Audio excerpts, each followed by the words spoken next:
Welcome to the Eerie Hour. Some places don't just haunt you, they wait. They settle their ancient bones around yours, listening with the walls, watching through the dark corners. This house is like that. Not overtly menacing, not at first, just still. A rental with good bones, they said. Character. But character can mean many things. It can mean the weight of time pressing down, the echoes of lives lived and perhaps never quite left behind. It means a quiet where there should be sound and sounds where there should be only silence. You feel it the moment you step across the threshold, a subtle shift in the air, a cool breath that isn't a draft. It wraps around you, gentle at first, then tighter, like a shroud woven from forgotten memories. You are here now, and the house remembers. If you enjoy descending into the strange and the forgotten, don't forget to like and subscribe, and share your theories below. Now, let's begin. But remember, once the story starts, something always follows. You have settled into the new place, a house that feels less like a dwelling and more like a museum curated by dust motes and long shadows.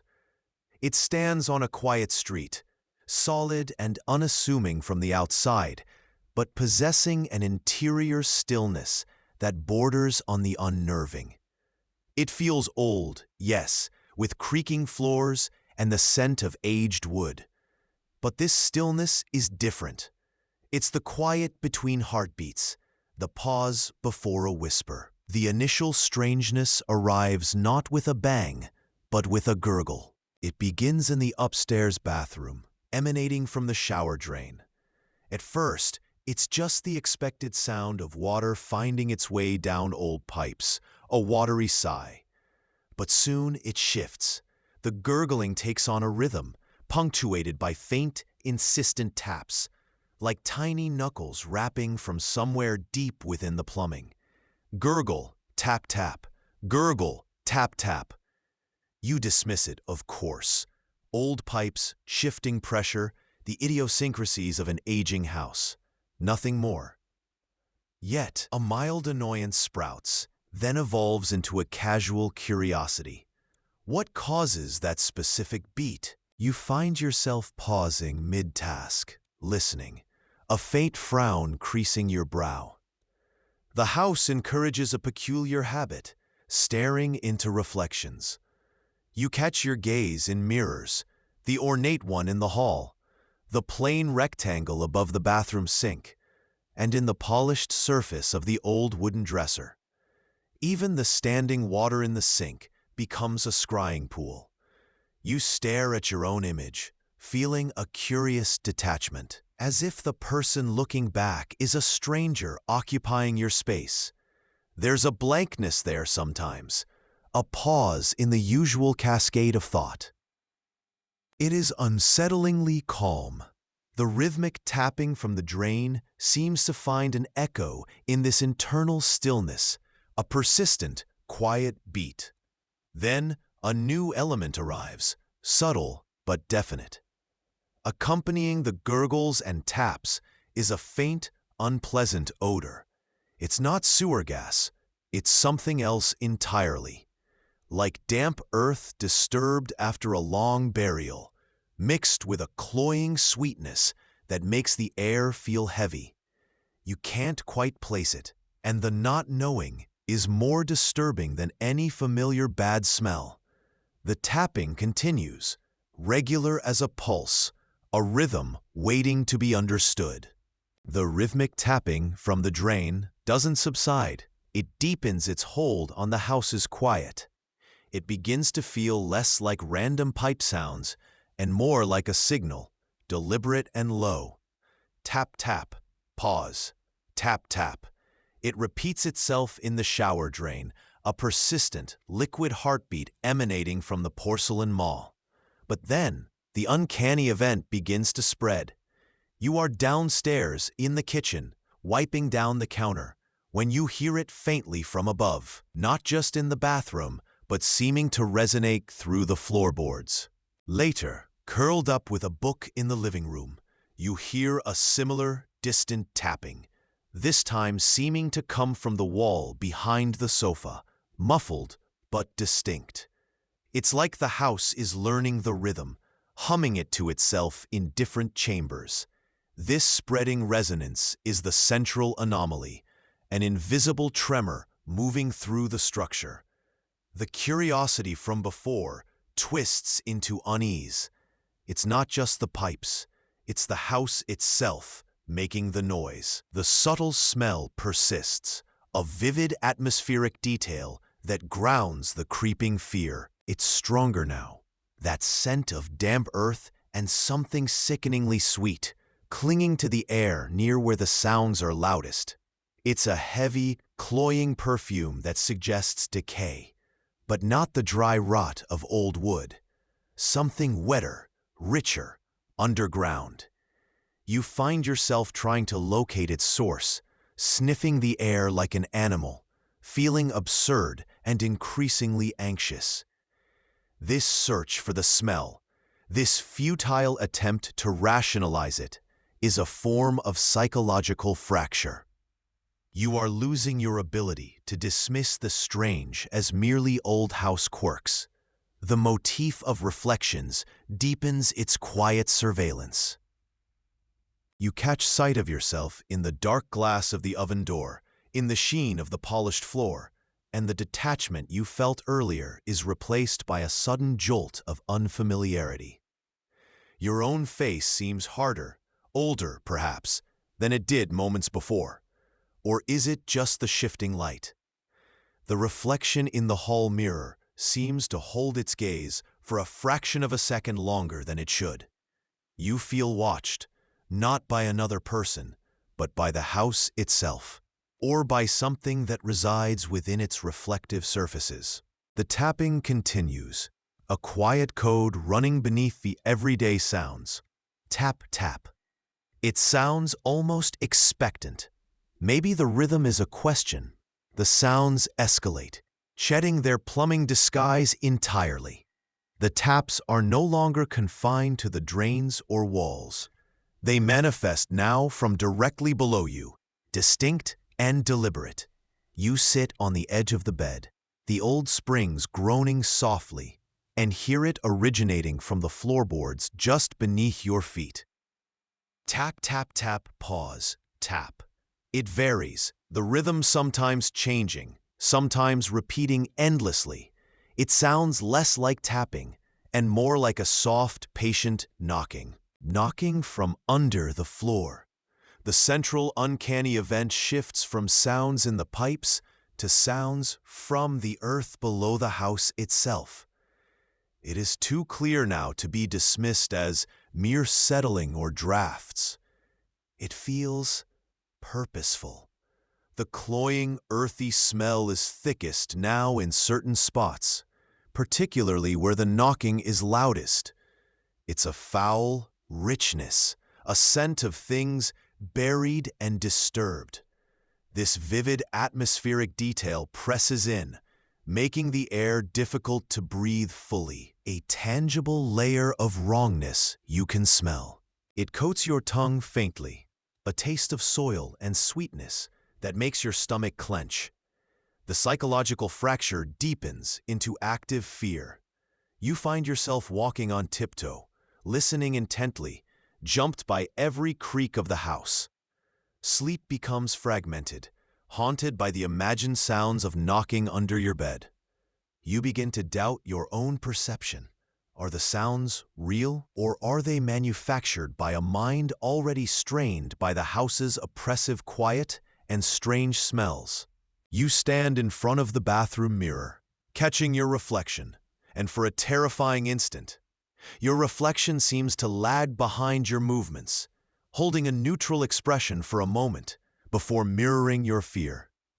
This is the most disturbing manifestation of the reflections motif yet, a glitch in the looking glass, a hint that the surfaces are unstable. The knocking pauses when you are looking directly at the floor where you hear it. only to resume when you glance away. Perhaps it doesn't want to be seen, only heard. The knocking from below becomes bolder, less like tapping and more like a sustained, heavy thudding, interspersed with faint scratching sounds. It originates primarily from the ground floor now, concentrated in the oldest parts of the house, near the hearth or the stone foundations. It feels like something large is attempting to break through. This amplified, more aggressive sound is the central uncanny event, escalating the threat significantly.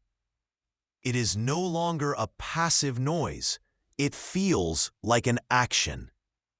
The smell is overpowering in these areas, a rank, fertile odor of damp earth and something else, something undeniably organic and decaying, a vivid atmospheric detail that makes the air thick and nauseating. You can almost taste the decay on your tongue, feel it coating your skin.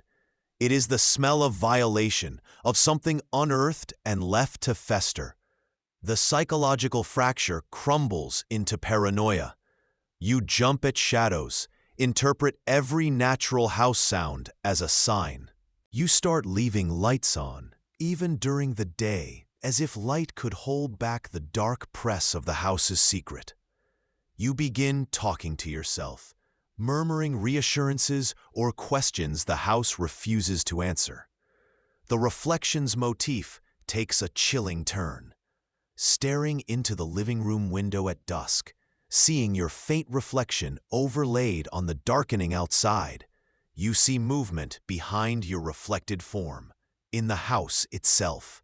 A flicker, a shadow detaching itself from the wall. When you turn, nothing is there. But the reflection in the glass seemed to show it clearly. It's as if the reflections are not just showing you, but showing you what you cannot see directly, revealing secrets hidden just out of sight. The thudding from below continues, a relentless insistence, like something trying to surface. What happens if it breaks through? The thudding from below reaches a fever pitch, a frantic, heavy percussion against the floorboards, accompanied by splintering groans of wood under immense pressure. The scratching becomes sharper, more desperate. You stand frozen, heart hammering against your ribs, as the floor buckles slightly under your feet in the hallway, dust raining down from the ceiling above. This is the peak uncanny event, a physical manifestation of the hidden presence attempting to breach the barrier between above and below. The house is tearing itself apart. The smell is unbearable now, a putrid wave that fills your lungs, a sickening sweet rot that makes your eyes water. This vivid atmospheric detail is a physical assault, forcing you to gasp for breath in air that feels toxic, saturated with the essence of the unearthed. It clings to everything, a testament to the violation occurring just inches beneath the surface. The psychological fracture is complete. Reality warps. The lines between yourself, the house, and whatever is below blur. You feel a strange connection to the struggle under the floor, a pull downwards, a morbid curiosity mixed with abject terror. Looking into the hall mirror, the reflections motif culminates in a moment of terrifying clarity. Your reflection is no longer mirroring you. It stares back with wide, vacant eyes, its mouth slightly agape, a silent scream frozen on its face. It doesn't move when you do. It stays fixed, watching the floorboards writhe and splinter behind you. It is separate, a witness, or perhaps a double. It is as if the reflection is showing the true face of your fear, or perhaps the face of what is trying to emerge, wearing your skin. The thudding stops abruptly, leaving behind a deafening silence and the thick, lingering smell. Did it break through? The silence after the final thudding is not empty. It is heavy, saturated with the lingering stench and the residue of impossible sound. The floorboards in the hall are no longer just buckled. A deep fissure runs through them, a dark line like a scar on the house's skin. No monstrous claw emerges, no dripping form pulls itself into the light. Just the crack, the smell, and the profound, unsettling quiet that has returned, subtly different now. It is the quiet of something satisfied, or perhaps simply waiting again. The psychological residue is a fine dust that settles over everything. Fear has calcified into a brittle numbness. You walk through the house carefully, eyes scanning every shadow, every corner, listening not for sound, but for the absence of sound where there should be something. Sleep offers no escape. Dreams are filled with the scent of damp earth and the feel of something scratching just below the surface of your skin. The unanswered questions hang in the air like the smell. What was it? Where did it go? Or was it ever even there at all? The reflections motif feels different now. You avoid mirrors, avoid catching sight of yourself in dark windows or polished surfaces. But sometimes, glancing quickly, you catch a glimpse, not of your own reflection, but of that fixed, silent stare you saw in the hall mirror, gone in an instant. It is as if the house remembers that moment, holds a still image of fear in its glassy eyes. The fissure in the floor is a constant reminder, a dark mouth that doesn't speak, but implies everything. The smell eventually fades, leaving only a faint, clean scent of polished wood and old plaster, which feels more disturbing than the decay ever did. And if you hear it again tonight, don't answer. Not yet. Welcome to the Eerie Hour. Some places don't just haunt you, they wait. In this house, the waiting began subtly. A creak in the floorboards when no one stood there. A shadow that lingered a moment too long in the corner of your eye. It wasn't overt, not at first. It was the quiet decay of certainty, the slow erosion of what you knew to be real. The air in the old house feels thick, carrying the scent of dust and something else. Something metallic and cold that you can't quite place. You move through the rooms, and the silence seems to rearrange itself behind you. Every polished surface, every window pane, every dark television screen reflects back not just the room you're in, but a flicker of something else, something that isn't quite right, something that seems to watch from the periphery of your own image. You dismiss it as trick of light, fatigue. The house is old, full of settling noises and drafty corners. It plays tricks on the mind, but the feeling persists, a low hum of unease beneath the surface of everyday life. It is the house itself that seems to breathe, to hold its breath when you listen too closely. The drain in the old bathroom has started to make noises, not the usual gurgle, but a faint, insistent tapping, like tiny fingers trying to find a way out. It's just pipes, you tell yourself, the old plumbing settling.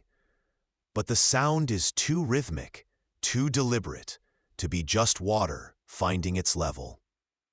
You stand over the porcelain sink, staring down at the dark circle of the drain, and for a moment, your own reflection looking back seems unnaturally still, its eyes fixed not on the drain, but somewhere behind you. If you enjoy descending into the strange and the forgotten, don't forget to like and subscribe, and share your theories below. Now, let's begin. But remember, once the story starts, something always follows. The sounds from the drain begin to escalate. No longer content with simple gurgles and taps, they find a new voice, one that is fainter, wetter, but undeniably present.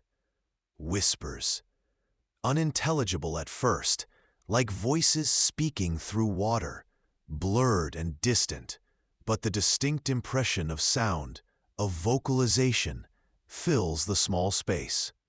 You lean closer to the grate, trying to decipher them, and the sound shifts, swells slightly, as if aware of your attention.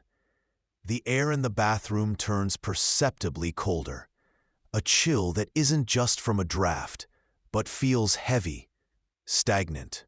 This cold bleeds into the adjacent hallway, settling on the back of your neck like a damp cloth. You try desperately to rationalize it all away. The old pipes, the wind whining through ill-fitting frames, auditory pareidolia crafting words from ambient noise. It must be something mundane. You are tired, stressed. This house is unnerving, yes, but not haunted. It cannot be haunted. The motif of reflections becomes more prominent, more insistent. In the bathroom mirror, in the dark glass of the shower door, even in the polished chrome of the tap, you catch unsettling glimpses, peripheral movements just outside the frame of your direct sight, figures that dart away as soon as you try to focus. Sometimes, your own reflection seems subtly wrong, its posture slightly off, its expression holding a fleeting emotion you weren't feeling a moment before. It is a growing psychological break, this constant doubt, this frantic need to rationalize the irrational. You question your own hearing, your sanity. You consider your stress levels, your sleep patterns. Maybe you should get your ears checked. The whispers are probably just tinnitus, amplified by anxiety. Driven by this desperate need for confirmation, for proof it's all in your head, you install sound meters in the bathroom, set up a digital voice recorder near the drain. You leave them running while you sleep, while you are out of the room. When you play back the recordings, there is only static, a low, distorted hum, or sometimes stretched and warped environmental noise that almost sounds like something, but never anything clear.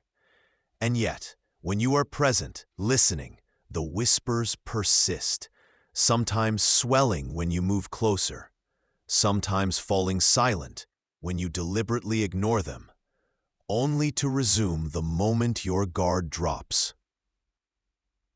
It is an escalating paranormal presence that seems not just to exist, but to respond.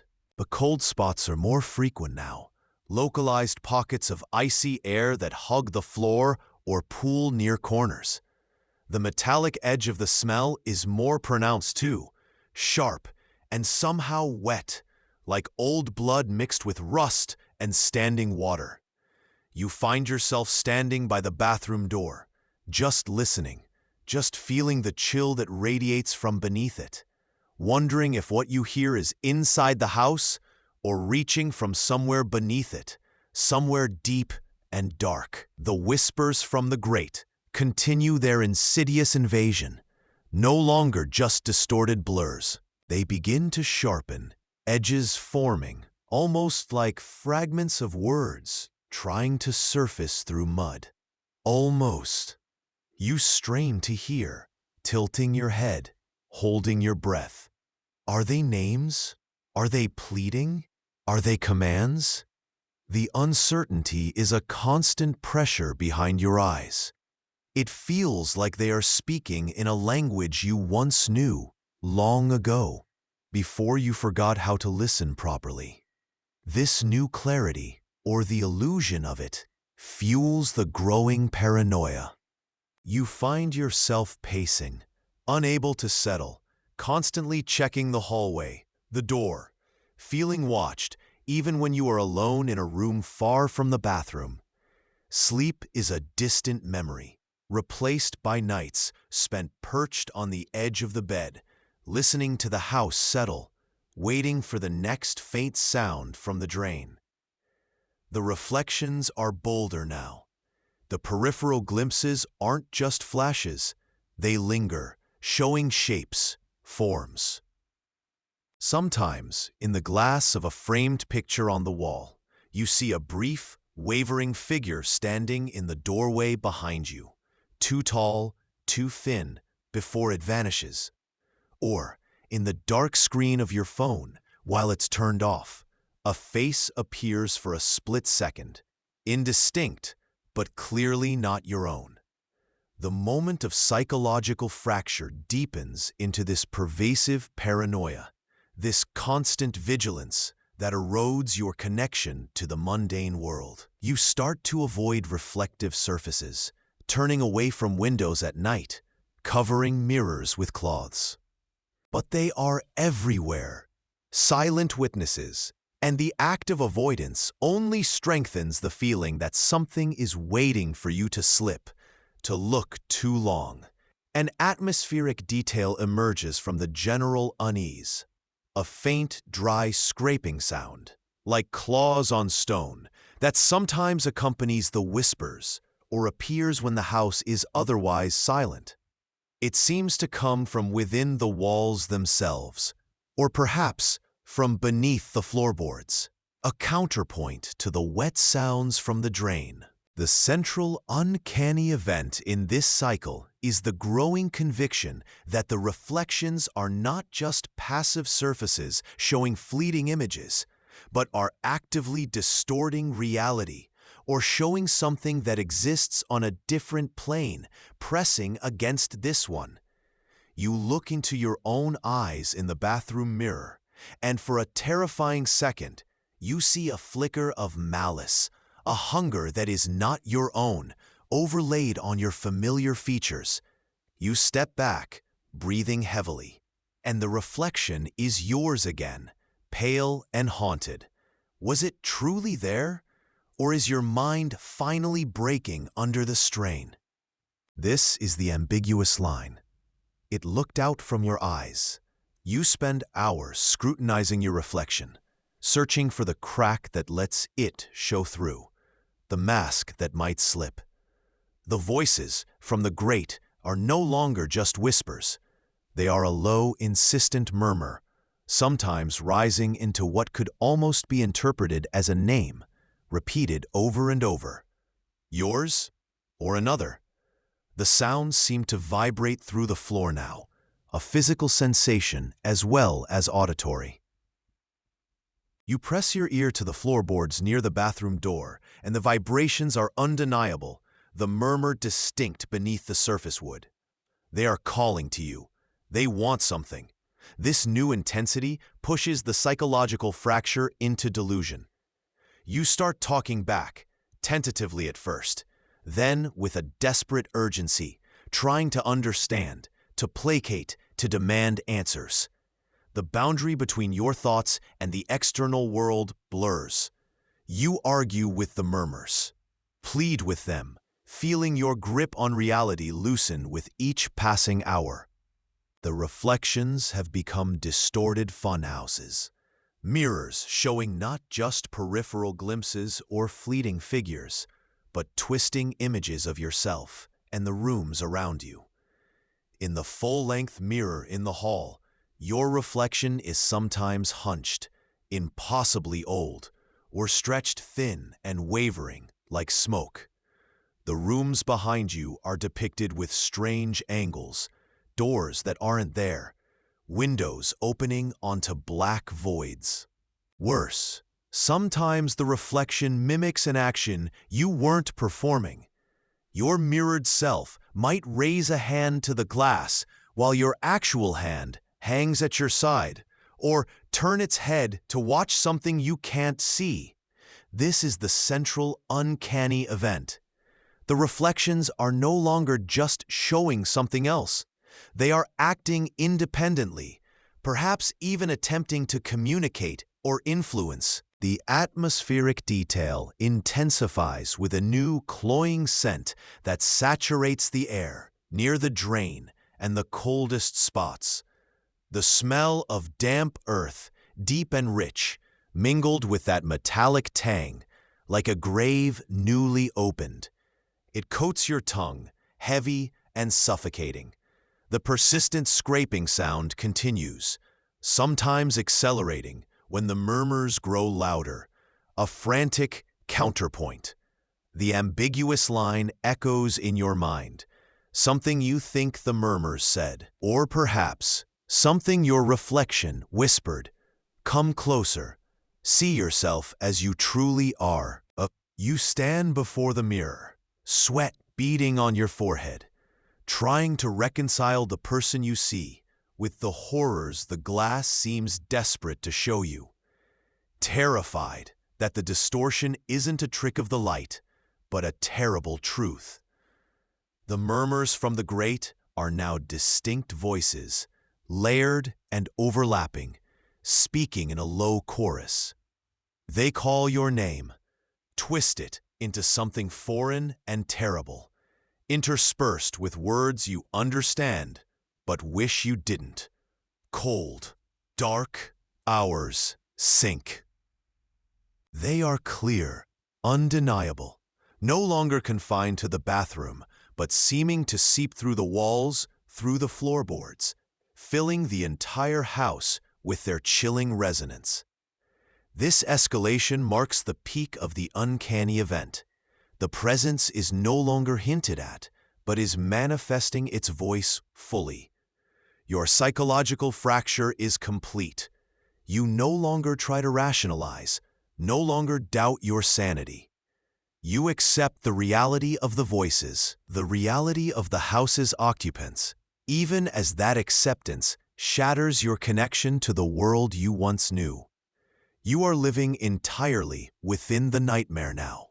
The motif of reflections reaches its horrifying climax. The mirrors don't just distort, they show glimpses through to somewhere else. Sometimes the surface ripples like water, showing impossible depths, dark corridors, figures moving just out of sight. In the large hallway mirror, your reflection is no longer yours, but a different face, gaunt and shadowed, staring back with ancient, vacant eyes. The ambient horror intensifies. The house feels not just haunted, but alive. The walls seeming to press in, the air thick and resisting your breath. Every shadow holds a potential shape, every creak could be footsteps. The atmospheric details merge into a pervasive sense of decay and cold. The smell of damp earth and metal is constant now, thick and gagging. The scraping sound is louder, more frantic, as if something is clawing its way closer beneath the floorboards. The ambiguous line comes from the chorus of voices, a final invitation or a threat. Step through, we have been waiting for you. You stand before the largest mirror, the one that shows the other face looking back. And the surface shimmers. You feel a pull, cold and strong, drawing you towards the glass, towards the depths that lie beyond. The face in the mirror smiles, a slow, terrible parting of lips. The choice feels inevitable, the only possible end to the descent. The silence returns, eventually. It falls over the house like a shroud, heavy and absolute, after the pulling stops, after the last breath escapes. But it is not the silence of absence. It is the silence of completion. The murmurs from the grate are gone, the scraping quiet. The house stands, still and empty, but the air remembers the voices, the cold, the smell of damp earth and metal. The psychological residue clings like a second skin. Memories are fragmented, blurred at the edges, like scenes viewed through wavy glass. There are moments of terrible clarity, followed by stretches of blankness. What happened? Where did you go? Did you go anywhere at all? The unanswered questions hang in the air, thick and suffocating. Was it madness or something else entirely? Something that finally pulled you through the veil? The house remains, a silent monument to the descent. The mirrors are still there, on the walls, in the halls. They look like ordinary mirrors now, showing ordinary reflections. But you avoid them. You know what they are capable of, what they hide, what they can show. The motif of reflections has retreated, but its meaning has deepened into a constant, quiet dread. Every flat, polished surface is now a potential threat, a reminder of the thin boundary between here and somewhere else. The face you saw in the glass, the depths revealed, they are etched behind your eyelids, a constant, terrifying presence in the darkness. The house is quiet, yes, but the quiet feels like listening, like waiting, like it is just gathering its breath before the next sound, the next pull. And if you hear it again tonight, don't answer. Not yet. Welcome to the Eerie Hour. Some places don't just haunt you, they wait. This house, nestled where the woods began their deep, dark press against the tired land, feels ancient. Not just old in years, but old in a way that remembers things stone and soil forget. It has a name, whispered sometimes in the local history books, a name tied to silence and shadows. It stands now, mostly empty, holding its breath. And you, drawn by something you cannot name, find yourself inside, listening. If you enjoy descending into the strange and the forgotten, don't forget to like and subscribe, and share your theories below. Now, let's begin. But remember, once the story starts, something always follows. The house settles around you, like a shroud. Dust motes dance in the weak light slanting through grimy panes, little ghosts in the stillness. It's the silence that strikes you first, a profound absence of the usual creaks and groans of an old building. But then, beneath the silence, another sound emerges. It's faint, almost imperceptible at first, like distant static, or the soft hiss of air through a tight space. You find yourself tracing it room by room, until it seems strongest in the small, neglected bathroom upstairs. There, it seems to originate from the drain in the old clawfoot tub. Leaning closer, you hear it more clearly now. Not static, not air, but something else. A low, formless murmur, a sound like whispers pressed too close together, swallowed by porcelain and metal. The reflection caught in the cloudy mirror above the sink seems strangely still, a perfect, unnerving copy of you listening intently to the metal grate. An unsettling chill prickles the back of your neck. It's just the pipes, you tell yourself, the old plumbing settling. But the sound doesn't feel like water or air. It feels purposeful.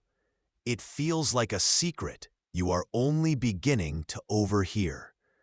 This initial quiet intrusion into the house's deep quiet becomes the central, uncanny event. The air in the bathroom, despite the lack of a draft, holds a peculiar, lingering cold, the vivid atmospheric detail that wraps around you. This first encounter plants a seed of unease, the initial psychological fracture in the calm you sought here. The mirror above the sink, reflecting your focused, slightly too still face, becomes the first instance of the recurring symbolic motif of reflections, watching you listen. And in the murmur, there is an ambiguous interpretive line, a suggestion that perhaps you are not just hearing something, but being addressed, if only in a language you do not yet comprehend. Something waits in the quiet, and it has begun to speak in sighs. The soft murmur from the drain persists, a constant thread woven into the house's unnatural quiet. It is no longer just a sound. It is a presence, pulling your attention relentlessly toward the small upstairs bathroom. You find yourself returning again and again, sitting on the cool linoleum floor, ear pressed near the tub's iron foot, trying to make sense of the low hum. Tonight, the sound shifts. The murmuring coalesces, fragmenting into something resembling distorted sounds. It's like listening to a radio station buried under layers of interference, glimpses of voices struggling to break through. A low moan, perhaps, a sharp intake of breath. They are disjointed, nonsensical, yet undeniably human-like. The uncanny event escalates as these sounds gain texture, shedding their formless nature. The air in the room now carries a faint, unpleasant smell, sour and damp, the kind that clings to old basements or forgotten corners. A new, vivid atmospheric detail that sharpens your senses, making the auditory intrusion even more jarring. You find yourself increasingly sleepless, pacing the hall, drawn by the invisible tether. This growing obsession, this inability to ignore the sound, marks a deepening psychological fracture. The house's stillness is now tainted by paranoia. You glance at the dark windows, catching the reflection of the hallway light and your own gaunt face. For a fleeting second, the figure in the glass seems to linger, a beat behind your own movement. The recurring reflection motif subtly deepening its hold. The sounds from the drain seem to speak of a longing, or perhaps a warning. What could they possibly want from the darkness under the floor? It feels less like plumbing now, and more like a conversation you were never meant to overhear, conducted in sighs and broken whispers. The house listens with you. The whispers from the drain have abandoned their disguise as static. They are words now, fragmented and raw, clawing their way into audibility. Disjointed phrases tumble out of the darkness beneath the tub. Cold. Wait for us. He knows. Sometimes they sound like pleas, thin and desperate. And sometimes they twist into guttural threats, aimed at nothing you can identify. Among these broken sounds, new elements emerge. Strange, unfamiliar names you've never heard before, uttered with varying degrees of fear or malice. The central uncanny event of the section is the formation of these coherent, if broken, linguistic units from the formless sound. This escalation is undeniable. The sounds are louder now, no longer confined to the bathroom. You can hear the low thrum, the occasional sharp syllable, even from the hallway, audible outside the bathroom door. A chilling expansion of the atmospheric soundscape. This increase in volume and clarity solidifies your fear into obsession. The psychological break is complete. You become fixated on the drain, spending hours kneeling beside the tub, listening intently, trying to piece together meaning from the chaos. A growing sense of dread and helplessness coiling in your gut. The drain itself seems to participate in the horror, the escalating paranormal element taking physical form. Its metal grate feels unnaturally cold to the touch, even in the stuffy room, and sometimes, when you run a trickle of water, it swirls not down, but seems to hesitate, eddying strangely for a moment before plunging into the darkness. The motif of reflections, which began subtly, shows clearer distortions now. In the corner of your eye, A momentary ripple on the still surface of the water in the sink, a shadow detaching itself from your own on the wall, fleeting but definite. And then, the foreshadowing. Among the jumbled, terrifying words, you hear something chillingly specific, a phrase mentioning the old well out back, or the locked room upstairs, a detail about the house itself, linking the whispers to this place, specifically to its past. Who are us? What does "he knows" mean? The drain is no longer just a pipe. It is a mouth, whispering secrets you are compelled to understand. The specific detail heard from the drain, the old well out back, lodges itself in your mind, a chilling anchor point in the sea of jumbled words. The whispers continue, but they are less random now, looping back to the names you heard. Names like Ilara or Silas, repeated sometimes softly, sometimes with a rising inflection that sounds like pain.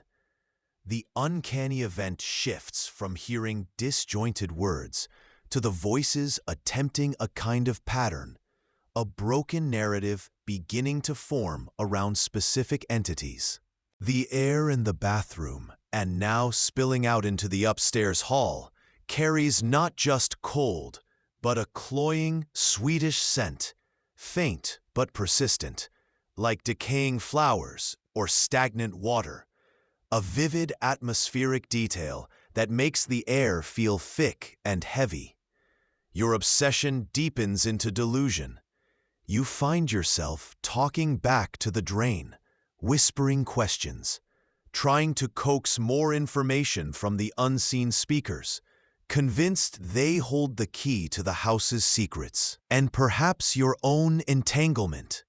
This marks a new level of psychological fracture. You spend hours researching the house's history online, poring over old newspaper archives, looking for the names, for any mention of a well or strange occurrences. The reflection motif becomes more active. When you look in the mirror, the figure you see seems tired, yes, but sometimes its eyes seem too wide, too dark, reflecting a panic that feels separate from your own current fear. It's as if the reflection is showing the true depth of the dread this place instills.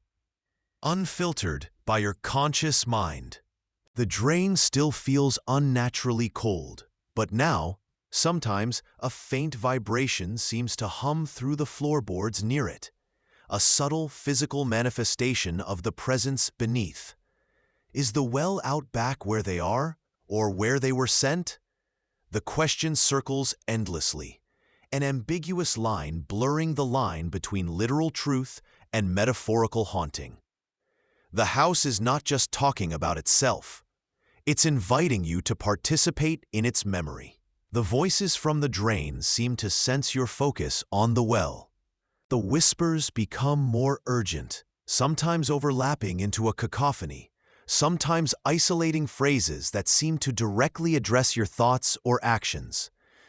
"Don't go to the well," one voice might hiss, while another pleads, "Find us, by the well." This direct, implied interaction with your investigation is the central uncanny event, suggesting a terrifying awareness from whatever lies beneath. The cloying scent intensifies, almost sickeningly sweet now, making it hard to breathe easily in the upper rooms. The pervasive atmospheric detail creating a physical discomfort that mirrors the psychological distress. The mirror reflection is no longer subtle. Sometimes the face looking back is not quite yours, a subtle warping of features, an expression of pure terror that you don't feel yet, a horrifying peek into the future or another state of being. This undeniable distortion of your own image marks a severe psychological fracture, a loss of connection to your physical self. The drain motif evolves.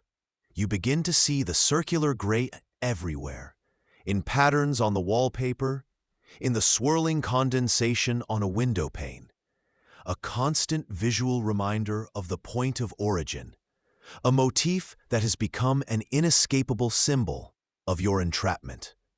The subtle vibration near the drain is more constant now, a low thrumming that resonates deep in your bones. You know you must go to the well, compelled by the voices, despite the rising panic. Are the voices lying to protect themselves or warning you away from something worse? The question hangs heavy in the air, an ambiguous line that pushes you toward a confrontation you are not prepared for. The house breathes with a ragged, sweet-smelling breath, guiding your steps toward its secrets. The journey to the old well out back was a blur of cold air and damp earth, driven by the insistent whispers echoing not just from the house, but seeming to shimmer in the air around you. You found it, a crumbling stone circle choked with weeds, a black, silent mouth in the overgrown yard. You leaned over the edge, expecting sound, expecting voices, perhaps even a horrific reflection in unseen water far below. But there was nothing, just the crushing silence of the earth swallowing sound. The intense, direct paranormal event of the urgent whispers and warped reflections has receded.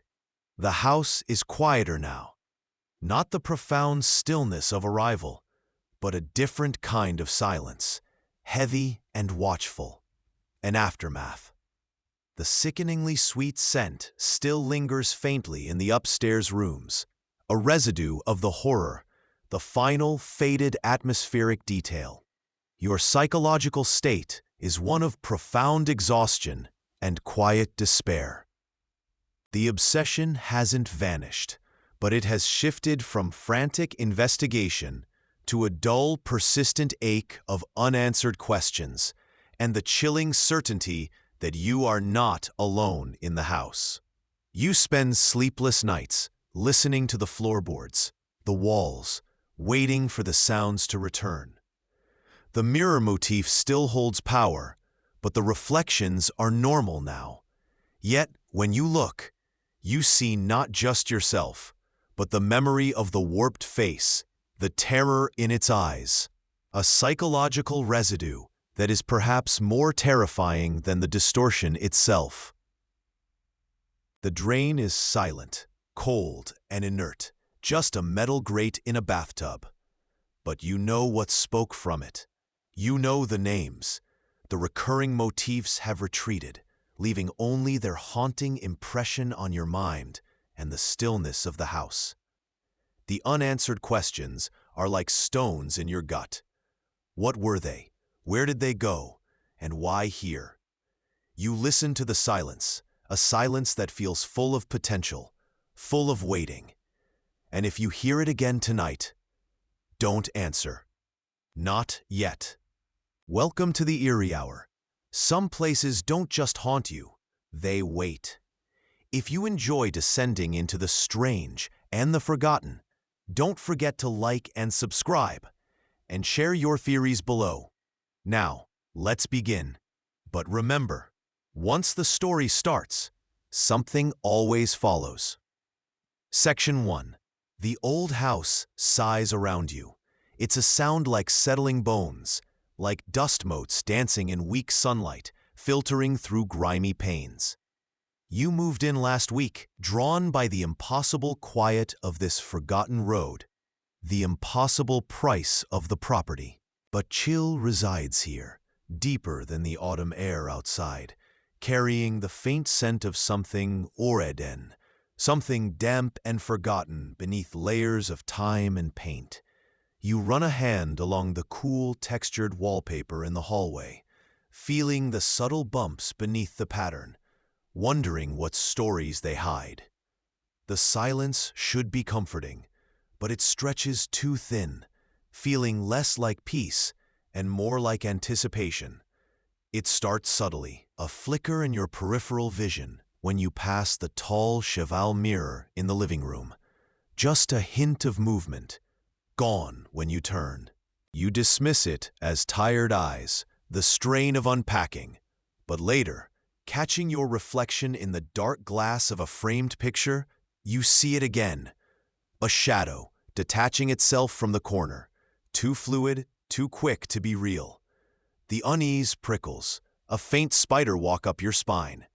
You rub your eyes, blaming the poor light. You walk from room to room, the floorboards groaning softly underfoot. A low, rhythmic pulse that seems independent of your steps. In the bathroom, the air is thick with the scent of mildew, clinging stubbornly despite your cleaning efforts. You glance at the small mirror above the sink. Your reflection stares back, calm, perhaps a little weary. But then, as you blink, the reflection's eyes seem to linger for a split second longer than yours, a tiny, unsettling delay before it follows your movement. Your breath catches. You step back, shaking your head. It's just the old glass, warped by age. It has to be. The damp smell here is strongest, a heavy cloak wrapping around you. You turn away, the image of your reflection's unnervingly still eyes imprinted behind your eyelids. Perhaps the dust wasn't the only thing settled here. Section 2. The feeling doesn't abate, it deepens, like a stain spreading through old wood. Everywhere you look, reflective surfaces offer glimpses that don't quite align. The glass of the television screen, when off, shows your figure in the room, but distorted, elongated, your head tilted at an unnatural angle. You see it fleetingly. Then, it snaps back to normal as you consciously focus. The windows, particularly at dusk, become dark mirrors, showing not just the dimming world outside, but a room behind you that seems subtly wrong. Furniture shifted, shadows deeper than they should be.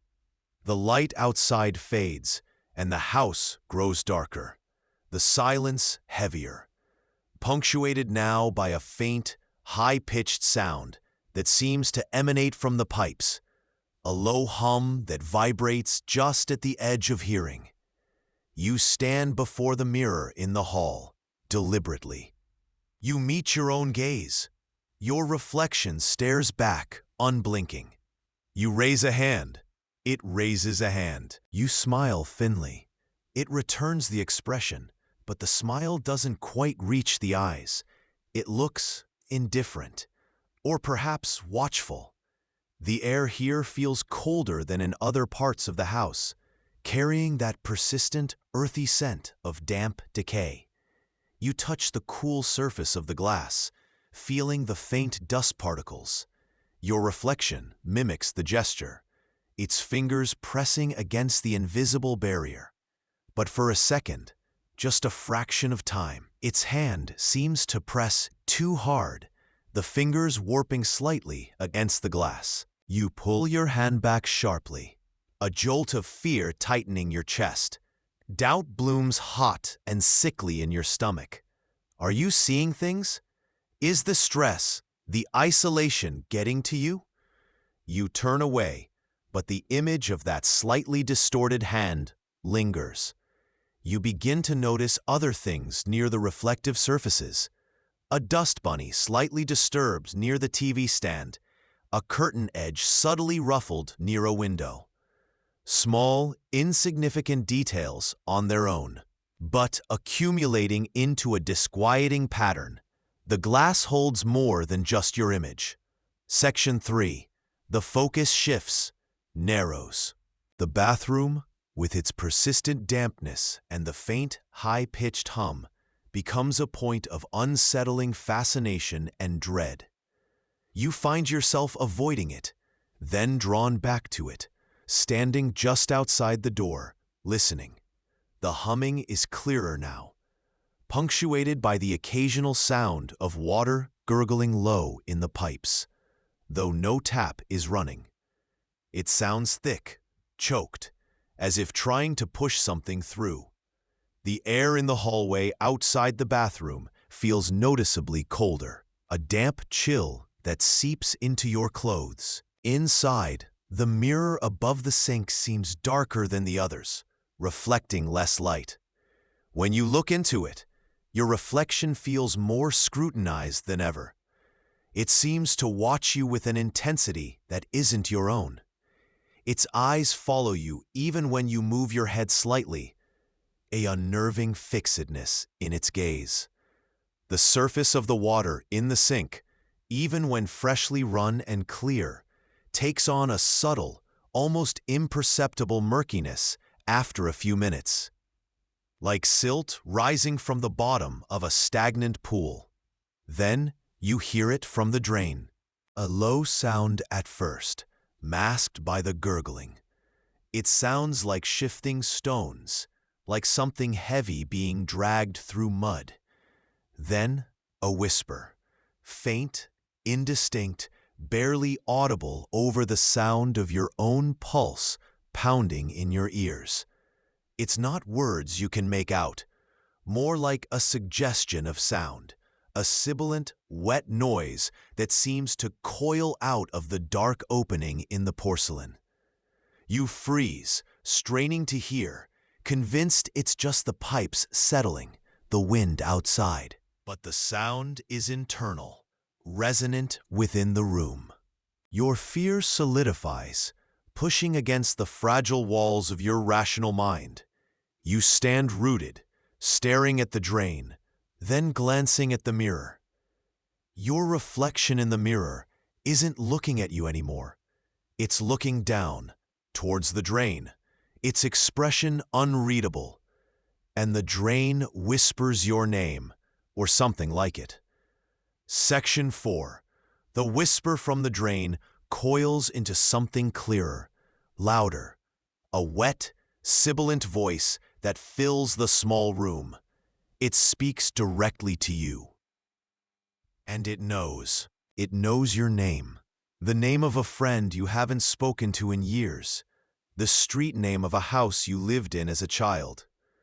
It whispers fragmented memories, moments you thought were private, twisting them into something grotesque and menacing. Remember Sarah? Remember the scraped knee by the oak tree? It wasn't just a fall, was it? Remember the promise you made? Remember how easily you broke it?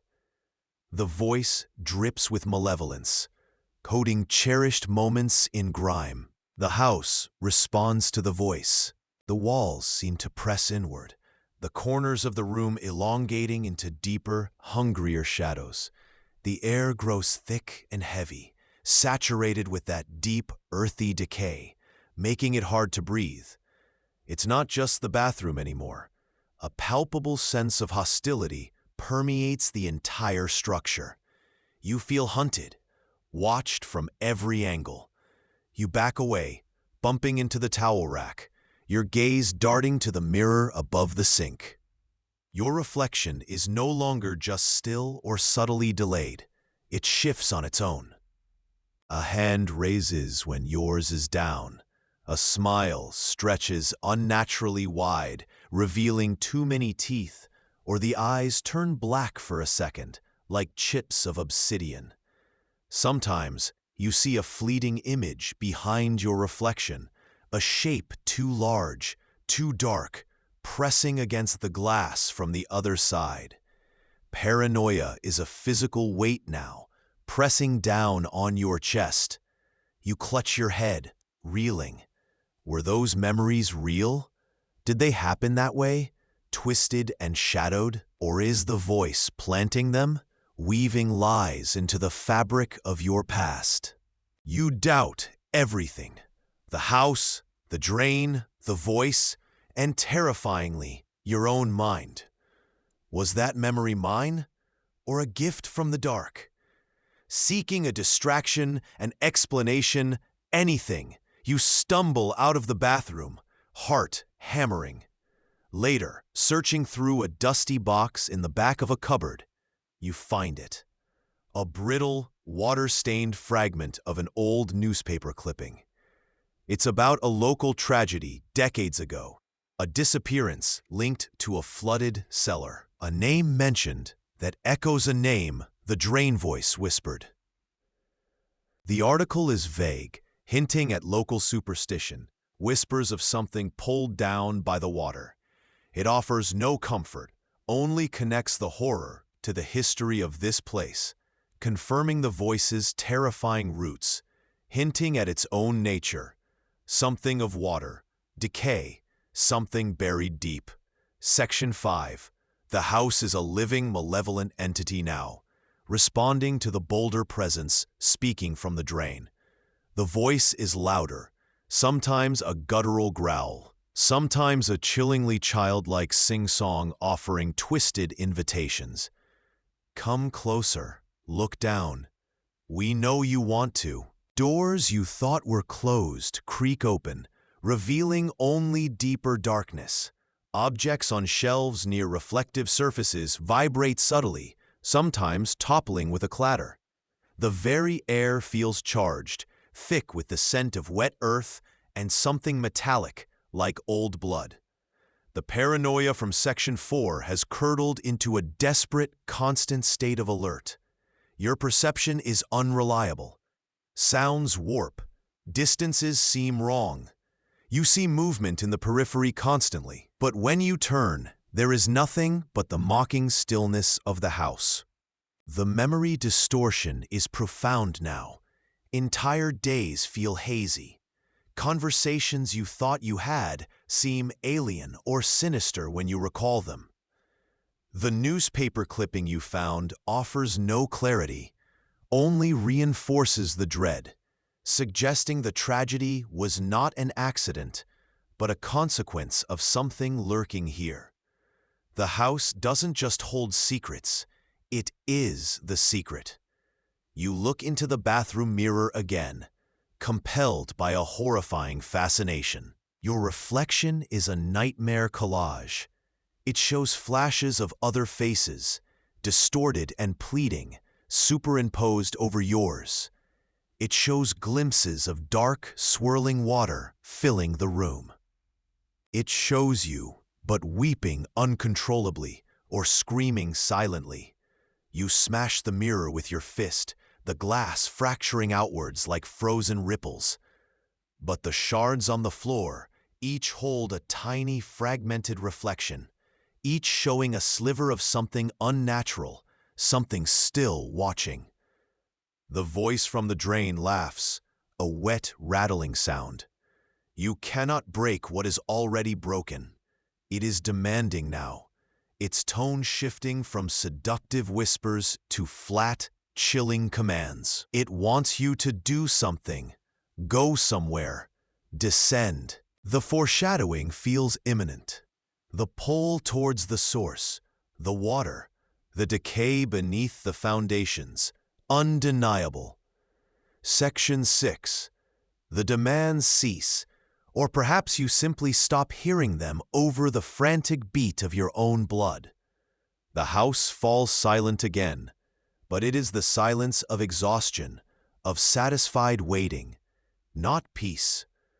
You find yourself outside, or perhaps just away from the source, shivering in the pale light that manages to penetrate the heavy atmosphere. The immediate horror has receded, leaving only its residue, a fine dust of dread clinging to everything. The paranoia is a phantom limb, aching even when the immediate threat is gone. You jump at every creak, every shadow. Your memories are permanently fractured, fragmented like the mirror shards, some parts sharp and terrifyingly clear, others hazy and unreliable, tainted by the voice. You are left with the echoing questions. What was it? Was it truly gone or merely sated? What part of your own mind did it exploit or perhaps create? Later, much later, walking by a shop window, you catch your reflection. It is just you, weary and shaken, looking out from the glass. There are no extra limbs, no shifting faces, no dark shapes behind you. The glass is just glass. But you look different, older perhaps. The fear is etched around your eyes, and there's a hollowness there that wasn't present before. The idea of reflection is forever tainted, a portal that might open again at any moment. The motif is broken, scattered, yet it remains, a constant reminder of what you saw, what you heard, what you became in that house. And if you hear it again tonight, don't answer. Not yet. Welcome to the Eerie Hour. Some places don't just haunt you, they wait. This house stands quiet now, a stone against the slow turning of the world. Its paint peels like sunburnt skin. Its windows stare blankly at the perpetually overcast sky. You bought it, knowing it was old, perhaps forgetting what old truly means in a place where the stones remember forgotten names and the wood groans with old griefs. You walk the empty rooms, hear the settling sighs, feel the familiar chill of aged plaster and damp rising from below. It is just a house, you tell yourself. Just echoes. But even now, when the floorboards sigh behind you and the air grows heavy before an empty doorway, you feel it. Something is here. It listens. If you enjoy descending into the strange and the forgotten, don't forget to like and subscribe, and share your theories below. Now, let's begin. But remember, once the story starts, something always follows. The sound began subtly, a gentle liquid murmur from the bathroom drain. Just water settling, you thought. The old pipes, but it wasn't a drip or a gurgle. It was something softer, almost like a sigh carried on underground currents. You noticed it late at night, when the house was otherwise still, a low, persistent hum that seemed to vibrate in the air itself. It drew you, restless, down the hall. The bathroom was small, tiled in a pale institutional green. The air here felt colder than the rest of the house, a raw, damp chill that clung to your skin. You leaned over the porcelain sink, peering into the dark maw of the drain. Nothing. Just the faint, metallic scent of old water and rust. You turned on the faucet, letting hot water run, hoping to flush away the sound, to silence the house's strange breathing. But the low hum seemed to weave itself through the rushing water, a hidden thread in the fabric of sound. You caught your reflection in the old medicine cabinet mirror above the sink. Your face looked pale, drawn, shadows pooled beneath your eyes. For a fleeting second, the reflection seemed to linger, a fraction of a beat behind your own movement, and in the periphery of your vision, something shifted in the tiled wall behind your mirrored self. A trick of light. You dismissed it. Tired eyes. You left the water running for a long time, hoping it would drown out the sound, hoping it would erase the feeling of being watched, of being listened to by the quiet house. The hum persisted, soft but unwavering. A secret language, whispered by the drain. It was just an old house settling, wasn't it? Just the sounds of its age. But the quiet no longer felt empty, it felt occupied. The hum from the drain did not cease. It deepened, taking on a resonant quality, vibrating through the floor tiles into the soles of your feet. It wasn't just a sound anymore. It was a physical pressure in the air, like standing underwater. You noticed other things. The shadows in the bathroom seemed denser, clinging to corners even in bright daylight. A faint, unpleasant odor, like stagnant water mingled with something organic and decay-sweet, began to permeate the small room. You opened the window, letting in the crisp outside air, but the smell clung, nestled in the grout and the space beneath the sink. You found yourself spending more time in the bathroom, drawn by a morbid curiosity, a need to understand the source of this disturbance. You peered into the drain again, holding a flashlight this time. The beam vanished into the darkness quickly. Nothing visible. Yet the low hum seemed to emanate from that point, a locus of some unseen energy. Your reflection in the medicine cabinet mirror became a source of creeping dread. You avoided looking directly at it, using only peripheral vision, but you could feel its presence, a duplicate self observing your unease. Sometimes, when you glanced quickly, the mirrored version of you seemed to hold a different expression, one of detached contemplation, or perhaps amusement. The psychological pressure intensified. Sleep became difficult, punctuated by dreams of flooded rooms and dark water. Doubt began to corrode your certainty. Maybe this wasn't just an old house. Maybe it was something else. The air felt thick, resistant, as if you were pushing through a liquid medium. The persistent sound, the unsettling odor, the wrongness of the reflection. They were small things individually, but together they formed a suffocating atmosphere. What if the house wasn't just old? What if it was alive?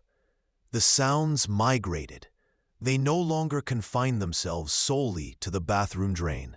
Now you heard that same low hum, that same resonant whisper, emanating from other damp places in the house. The sink in the small utility room off the kitchen. The ancient bathtub drain on the upper floor that hadn't been used in years, even from damp spots on the cellar walls. It was as if the entity, the sound, the presence, was using the house's moisture, its plumbing, its inherent dampness as a conduit. The air throughout the house began to take on that thick, resistant quality, the smell spreading subtly beyond the bathroom threshold. You walked through rooms, feeling the weight of unseen water, the air pushing back against your movement. The shift in shadows became more pronounced. They seemed to writhe at the edges of your vision, elongating, deepening, moving independently of light sources. You found yourself compulsively checking reflections, not just in the bathroom mirror, but in window panes, polished surfaces, even the dark screen of your turned-off phone. Everywhere you looked, a brief, unsettling flicker would appear in your reflected image. Sometimes it was a distorted face behind yours, sometimes a movement your body didn't make, sometimes just a profound emptiness in your reflected eyes. This constant visual assault gnawed at your sanity. Fear became a constant companion, a cold knot in your stomach. You felt trapped within the house, sensing the presence spreading, seeping into the very structure. It wasn't just in the drains anymore. It was in the walls, the floors, the air you breathed. Was it tied to the house, or merely using it? And what did it want? The mirrors seemed to know, their surfaces holding secrets your waking mind couldn't decipher. The entity's influence deepened its hold. It was no longer limited to subtle shifts and phantom sounds. Objects in the bathroom seemed subtly rearranged, a towel folded differently, a bottle moved an inch to the left, things you were certain were elsewhere. The shadows didn't just shift, they formed into shapes, momentarily resolving into vaguely human figures in peripheral vision before dissolving back into formless dark. The air wasn't just thick, it felt actively resistant, like wading through heavy syrup, each step requiring conscious effort. The motif of reflections was now pervasive, inescapable. Any shiny surface became a window into a disturbing reality. In the gleam of a kitchen knife, you saw a glimpse of a skeletal hand reaching from darkness. In the polished wood of a table, your face was twisted in a rictus of terror. Walking past shop windows downtown offered no respite. The glass showed fleeting, distorted movements behind your back, suggesting the entity was now spreading its awareness, its tendrils reaching beyond the house's walls. This escalating horror triggered a psychological break. Desperation set in. You tried everything, pouring bleach down the drains, leaving faucets running for hours, even nailing shut the bathroom door, though the sounds simply relocated to the pipes in the walls. You left the house briefly, seeking solace in the mundane world outside, but the reflections followed. The feeling of wading through resistant air persisted. The entity seemed to respond to your efforts, not with fear, but with a chilling intensification of its psychological attack. The sounds now emanated not just from pipes, but from the structure itself, a low thrumming in the floorboards, a resonant hum in the plaster walls. And sometimes, woven into the hum, you heard a faint, mournful sound, like weeping, or perhaps hunger. It began to whisper through the sounds, faint implications forming in your mind, suggesting a disturbing connection between itself, the house's damp heart, the drains that were its mouth, and a specific emotion it fed upon. Something deep and sorrowful, something that resonated with the house's old griefs. The presence seemed to settle into a new, terrible rhythm. The active disturbances lessened slightly, replaced by an oppressive, waiting silence that felt far heavier than the sounds had. Objects remained subtly out of place. Shadows held their unnerving density. The air still offered its faint resistance, but the frantic escalation had paused. It was observing now, digesting, perhaps, the emotion it had drawn out. The reflections were still there, in every polished surface, every window pane, but they too had changed. No longer fleeting glimpses or distorted shapes. They held a quality of quiet, unsettling permanence.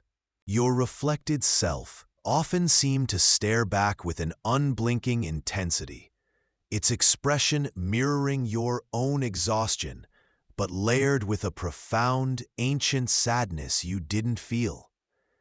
Sometimes it would move independently, a slow turn of the head to watch something unseen behind you, or a hand raising slowly to the glass. This quiet, persistent mirroring was its new form of psychological warfare, leaving you with a profound sense of dissociation. Who was the reflection, and who were you? The sounds from the drains and pipes persisted, a low, resonant hum, but now it was accompanied by a faint, rhythmic tapping, like knuckles against bone, seeming to come from deep within the walls, around damp areas. It was a sound that spoke of being trapped, of trying to get out. The feeling of desperation lingered, but it was overlaid with a terrible, dawning understanding.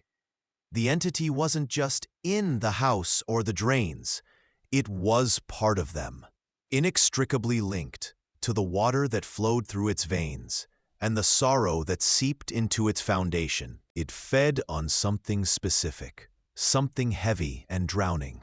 And the tapping, it sounded like a question being asked over and over again from beneath the surface. And if you hear it again tonight, don't answer. Not yet. The house is quiet again, mostly. The oppressive weight in the air has lessened. The phantom smell has faded, leaving only the scent of old wood and dust. The reflections are still there, in the glass of the window, in the dark surface of the television screen. They no longer show disturbing images or movements, but they hold a quality of profound emptiness, a stillness that is more unsettling than any distortion.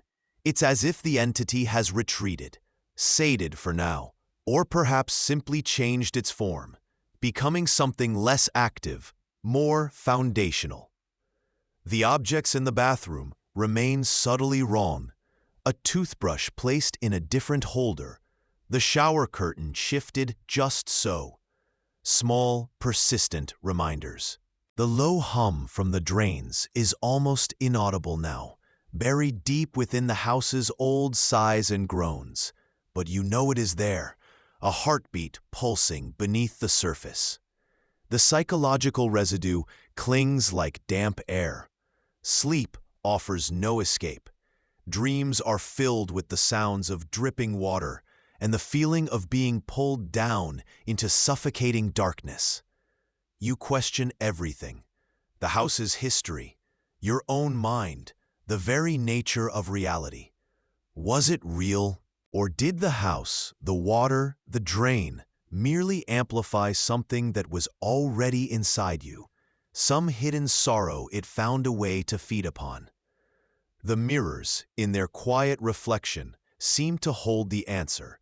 Their glass surfaces just empty panes now, showing only the room, the light, your tired face looking back. But you feel the depth behind them, the vast, dark space that holds the echo of a question, or perhaps a promise. The tapping is gone, replaced by the silence. But the silence feels like holding your breath, waiting. What was trapped, trying to get out, or trying to get in? The house settles, creaking like old bones, and the drains are silent. For now, but the reflections are still watching. The air grows thick, not just with the familiar damp chill, but with a new, sickening pressure that feels lodged behind your eyes, in the very core of your being. The distinction between you and the presence in the drain begins to dissolve like sugar in hot water. You look at your hands, and for a moment, they feel foreign, too heavy, too cold, as if they don't entirely belong to the self you knew. The house sighs around you, not with the settling groans of old timber, but with a low, resonant hum that vibrates in your bones, a sound that seems to align with the entity's pulse. It feels less like a dwelling and more like an accomplice, its structure shifting subtly, walls leaning in, floors slanting, just enough to make balance a conscious effort. Every surface seems to sweat with an unnatural moisture. The sounds are no longer just sounds.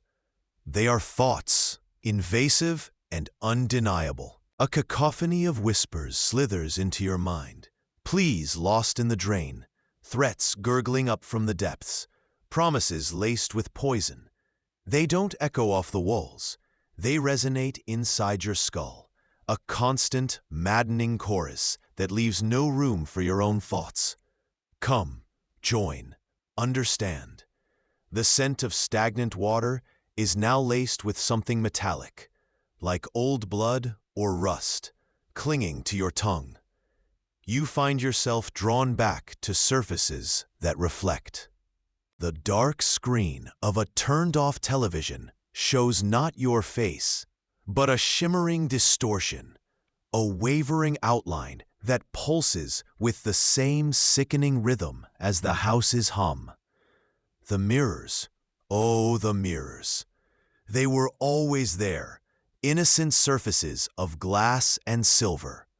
Now they are gateways, or perhaps cages. You stand before the bathroom mirror, the one where the drain sits just below, and the true horror of reflections climaxes. What stares back is not quite you. The eyes are wider, darker, filled with an ancient, hungry light that isn't your own. The shape of your mouth is wrong, forming silent, gurgling words you can't hear, but somehow feel are being spoken in the depths below.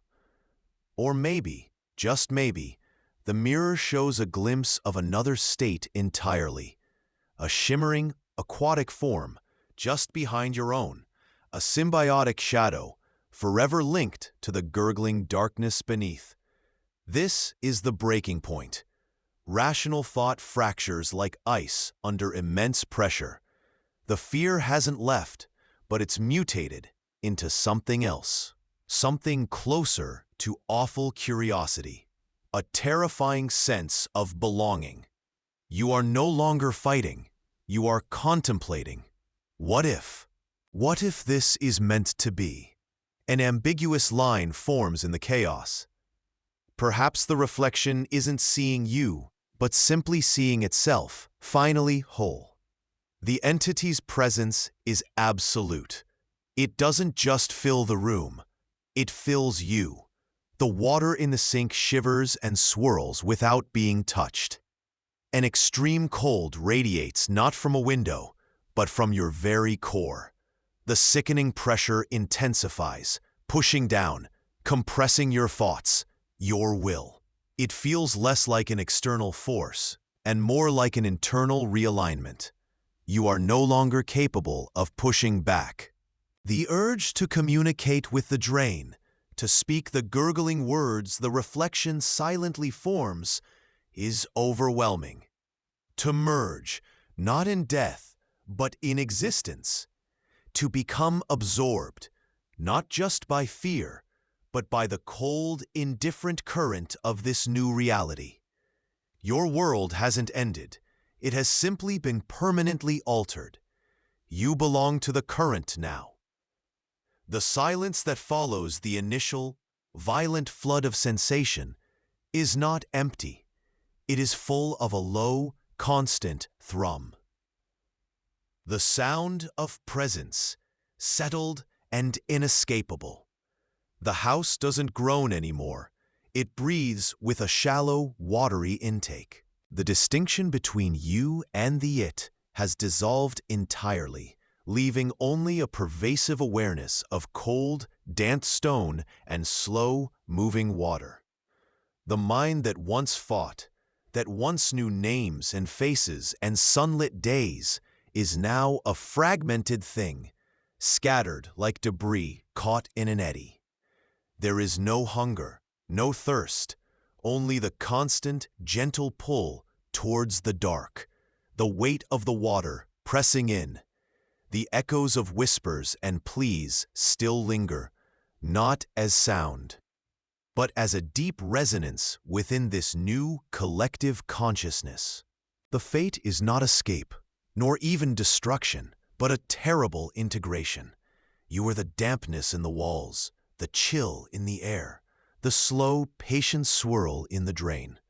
The lingering reflection in any dark, still surface is no longer a person, but a ripple, a fleeting distortion that vanishes with a thought that isn't quite your own. The unanswered questions about what it is, what it wants, how deep the drain truly goes, they are irrelevant now. There is only the state of being, permanent and unsettling. The motif of reflections doesn't end. It becomes the very nature of existence. Seeing oneself everywhere, in everything wet and dark, yet recognizing nothing of the self that was.